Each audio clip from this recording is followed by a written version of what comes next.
Ayan. Gusto niya mag-apply yung kanyang anak. So, summary lang natin, no? Gusto niya mag-apply yung kanyang anak. So, meron tong pinag-aralan. So, habang nasa Pilipinas kasi kayo, medyo hindi natin masyadong magagamit pa yung ating pinag-aralan. So, pagdating nyo dito sa Czech Republic, magagamit nyo po yan. Depende sa course na meron kayo. For example, mga engineering. So, much better yon kasi magagamit nyo talaga siya dito. Okay, so isa yan. So, pangalawa, kung ano rin daw ang mas maganda, ang Czech or ang Taiwan. So, for me, magkaiba siya ng gamit. Ang Taiwan, kung gusto mo na mabilisan ang pagpunta, kung gusto mo na para ka lang nasa Pinas, malapit sa Pilipinas, at kung gusto mo na makapag-stay ng 12 years, so piliin mo po ang Taiwan. So, okay din naman ang Taiwan. So, nag-Taiwan din po ako. Meron lang kasing mga company sa Taiwan na medyo maliit ang pasahod. Pero meron din naman okay. So, iba-iba ang pasahod doon, no? So, linawin ko lang yun sa inyo. Kasi nag-Taiwan din naman ako before.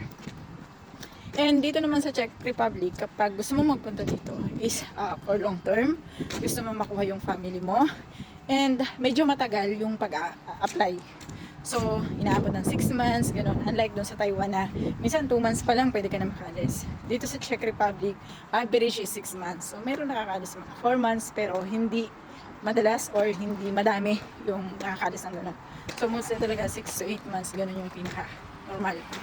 Ganyan. Tapos, kung pagdating naman sa sahod, syempre, mas malaki po ng konti ang sahod dito sa Czech Republic. But, mas mura po ang bilihin sa Taiwan. Yan. So, mas mura ang bilihin sa Taiwan, no?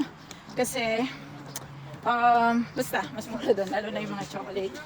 Ayan, napakamura doon. Mag-out lang ako. Napakamura ng mga chocolate doon. Tsaka mga comforter, ganyan. At sa Taiwan po, kung ano yung inyong marireceive, yun na yun. Kompleto na siya. Nandun na yung, nakaltas na yung sa inyong boarding.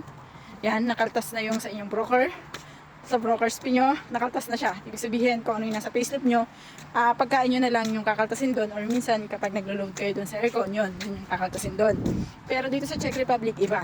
Kapag ang company na napuntahan mo is hindi sila free accommodation, ikaw po magbabayad ng accommodation.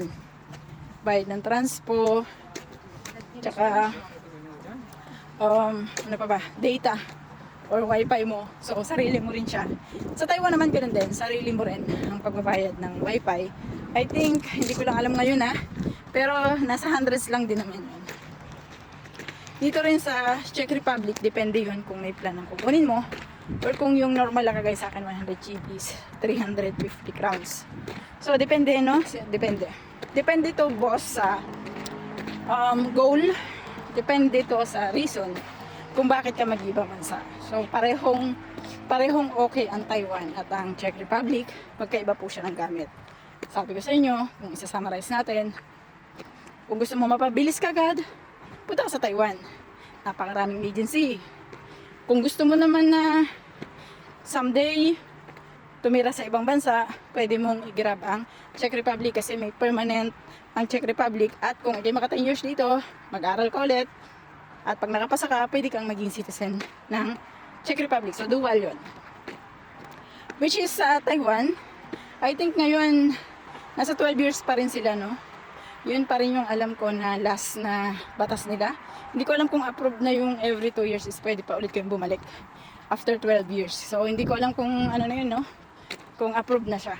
Pero kung sa sahod, yun nga, sinabi ko sa inyo, medyo mas malaki ng konti sa Czech Republic. Yun nga lang, mas malaki din ang gasto sa Czech Republic. Mas malaki kasi, imagine nyo bigyan ko kayo ng sample. Sahod ako dito, kunyari 80. Sa peso. Sa Taiwan, sahod ka. Sabihin natin ano lang to, plain lang tayo, 50.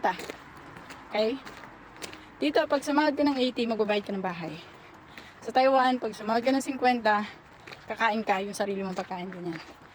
Tsaka data, ganun. Padala sa inyo, ganun. Yun. Dito, 80 man ang sinahod mo, magbayad ka ng bahay. Magkano ang bahay ko? Ako, magkano ang bahay ko? 7,000 times 2.93. So, halos na 70 mil. Kahit 80 ang sinahod mo, altas ka ng 20 mil. Isang factor yun, malaki pong bagay. Pero may mga company kasi dito, guys, na free accommodation. So, kapag ganun, na free accommodation, mas maganda yun kasi free. Bagan, wala ka nang babayaran doon. No need na. Sige guys, dyan lang kayo. Pagkis na.